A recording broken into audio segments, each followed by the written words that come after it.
Bonjour, je suis Régis Guimény. Cette fois-ci, nous allons voir un cours de classe de 4e. C'est également vu en 3e, développement et réduction. Je vous prie de suivre attentivement. Alors, pour pouvoir développer, nous devons utiliser des propriétés mathématiques.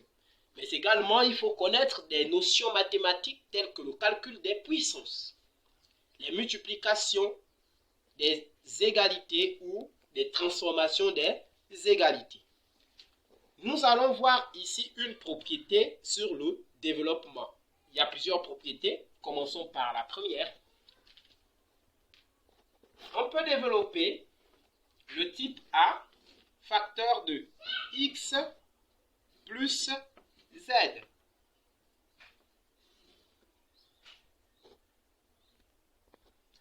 On peut également avoir la forme A, facteur de x moins z. Alors, qu'est-ce que ça donne? Pour développer ces deux expressions, il suffit de faire une multiplication de A par le premier terme ici. Considérez ici que A, X et Z, ce sont des nombres. Ça peut être des nombres réels. Pour ce qui concerne les classes de 3e, 4e, on va parler de nombres relatifs ou des nombres réels. Voilà. Donc ici, on poursuivra aussi par A multiplié par Z. On fera la même chose également pour l'autre type ici de développement.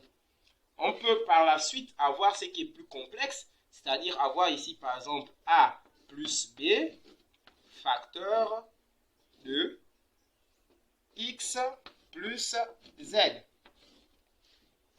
Là, cette fois-ci également, on peut commencer par multiplier A, le premier terme ici, ensuite par le deuxième terme, le second terme, B également par le premier terme et ensuite par le second terme.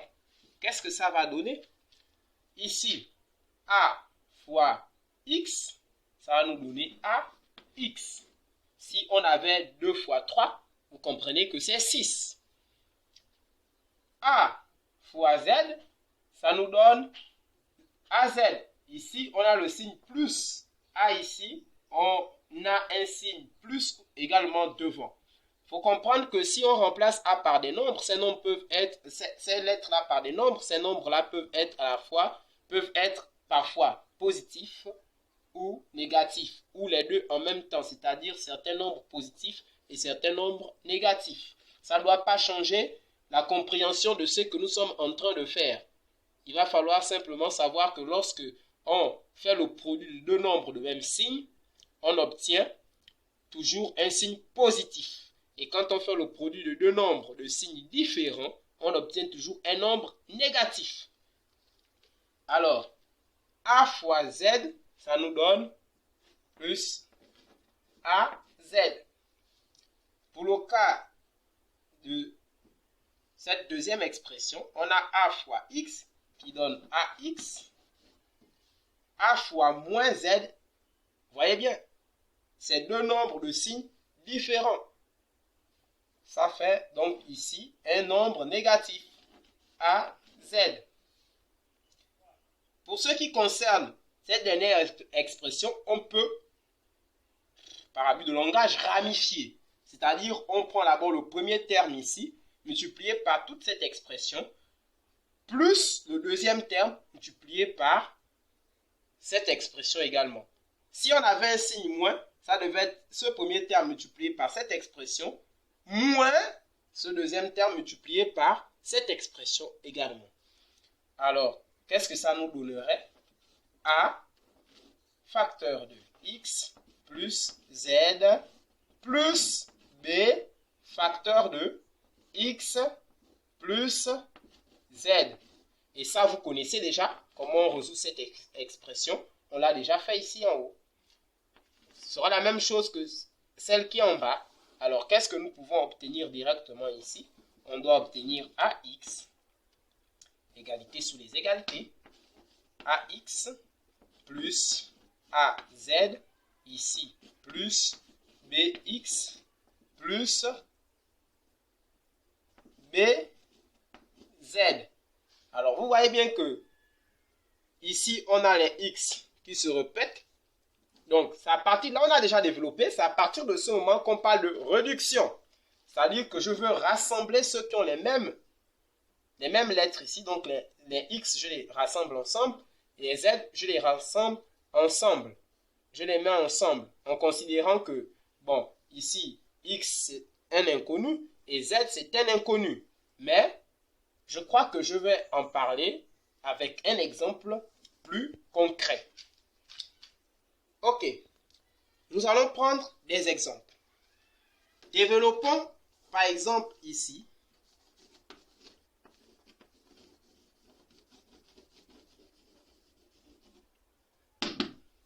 l'expression 2x facteur de x moins 1. Excusez-moi, je suis un peu grippé. Sera égal 2x fois x. Alors, c'est simple.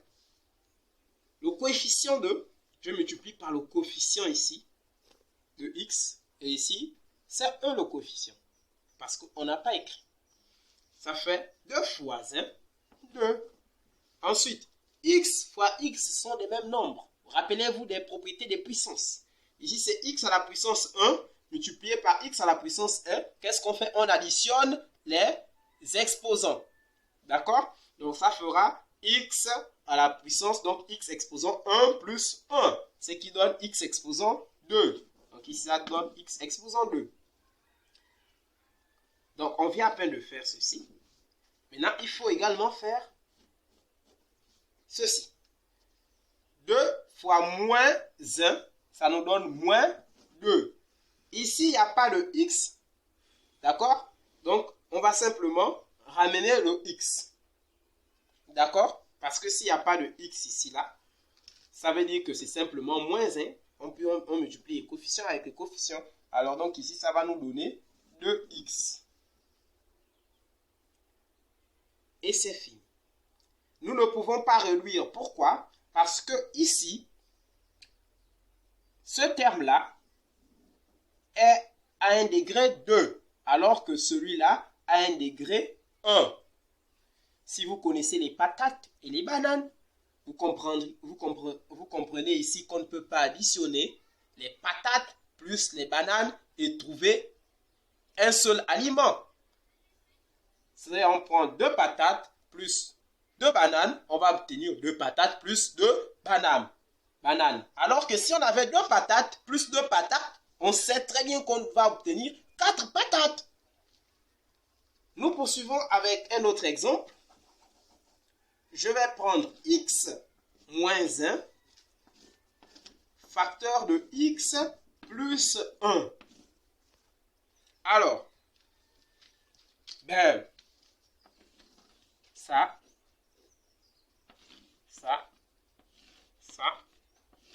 et ça. Comment s'y prendre? Je préfère ramifier pour que vous compreniez. Alors, je prends le premier x, facteur de x plus 1. Moins, il y a le moins le 1, que je ne vais pas écrire. 1 devant la parenthèse, c'est comme si je ne mettais rien devant la parenthèse. Donc, je vais simplement mettre x plus 1. Vous voyez bien. On sait que c'est un 1 ici. Alors, donc, égalité sous des égalités. X fois x, les exposants, c'est 1, 1. Donc, on additionne. Ça fait donc x exposant 2. X fois moins 1. Ici, il n'y a pas de x. X fois plus 1. Excusez-moi. X fois plus 1. Donc, ça va donner x. Multiplier un nombre par 1 revient à trouver ce nombre. Ce même nombre-là. Ça va donner ici, donc, plus x. Venons ici, donc, on a moins 1 fois x. Ça va nous donner moins x. Et ici, moins 1 fois plus 1 va nous donner moins x. Souvenez-vous, c'est le produit de deux nombres de signes différents. Donc, ça donne toujours un nombre négatif. Si c'était de même signe, ça devait donner un nombre positif.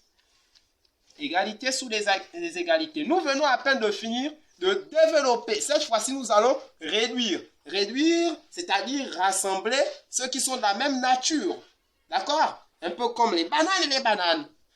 Voyez-vous ici, comme ce n'était pas les nombres, je ne pouvais pas vous expliquer convenablement. Mais ici, nous avons la différence entre les chiffres ici, ou du moins les nombres, et les lettres. Donc ici, c'est bien clair que l'inconnu, c'est X. Ici, je ne pouvais pas bien expliquer. Mais par contre, ici, je peux bien expliquer. Ce X-là, il a le degré 2. Il n'y a pas d'autre X avec les degrés 2. Donc, on ne va pas l'assembler avec quoi que ce soit. Celui-là a le degré 1. Lui-là, il a le degré 1. Donc, les deux peuvent être réduits. Lui-là, il est le seul nombre. Et on ne peut pas l'additionner aux inconnus. Donc, il va également rester comme ça. Si on avait un autre nombre, on devait l'additionner à cet autre nombre-là. Donc, poursuivons ici. Nous allons donc reporter le x carré. Pour x ici, moins x, nous voyons bien que c'est 0. Et on va reporter le moins 1. Alors, nous avons fini notre réduction. J'espère que vous avez compris cette étape. Alors, nous allons cette fois-ci parler maintenant des égalités remarquables. Les égalités remarquables, c'est quoi? C'est en fait une propriété mathématique sur le développement qui va nous permettre de développer plus facilement. Prenons le cas de cette expression que nous venons à peine de développer. Vous voyez bien que c'est comme si c'était les mêmes nombres qui se répétaient dans chaque parenthèse ici. La différence, c'est que ici on a le signe moins et ici on a le signe plus. Ça, c'est une égalité remarquable. Certains appelleront ceci identité remarquable, d'autres diront produit remarquable. Nous avons donc 3 égalités remarquables, ou encore 3 produits remarquables, plus 3 identités remarquables. Première égalité, c'est la forme A plus B, le tout au carré. Vous voyez, ici, j'aimerais vous préciser que A et B ici, ce sont des nombres réels. Alors, que donne cette égalité remarquable? Ça donne A au carré plus 2 fois A fois B plus B au carré. Excusez-moi, je suis à la fin du tableau. Bon, deuxième égalité remarquable, A moins B, le tout au carré. Ça nous donne ici A carré moins 2 fois A fois B plus B au carré. Et la troisième, A moins B, facteur de A plus B. Je pouvais faire l'inverse, hein, commencer par A plus B, facteur de A moins B, c'est pareil. Donc, égal ici à A au carré moins B au carré. Excusez-moi. Alors, regardez cette égalité remarquable, la dernière. Vous voyez que c'est la même chose que l'opération que nous avions effectuée ici, donc le développement effectué ici. On voit bien que ici on a un x moins 1, mais ici on a un x également plus 1. Donc c'est la forme A moins 1, facteur de A plus. Donc A moins B, facteur de A plus B. Vous voyez que ce sont des nombres. Donc ça peut être remplacé par n'importe quel nombre. Alors, voyez-vous, c'est plus facile de passer par l'identité remarquable parce qu'on nous dit déjà que ça donne ici A au carré moins B au carré. Regardez, notre A ici c'est X, notre B ici c'est 1. Donc ça donne A au carré moins B au carré. Mais 1 au carré c'est toujours 1. Voilà pourquoi on a mis et trouvé moins 1 simplement. Vous comprenez que les identités remarquables pour développer facilitent le développement. Au lieu d'avoir plusieurs lignes, de perdre du temps à travailler, on peut directement trouver le résultat en utilisant les égalités remarquables. Nous allons prendre donc quelques exemples pour pouvoir comprendre comment appliquer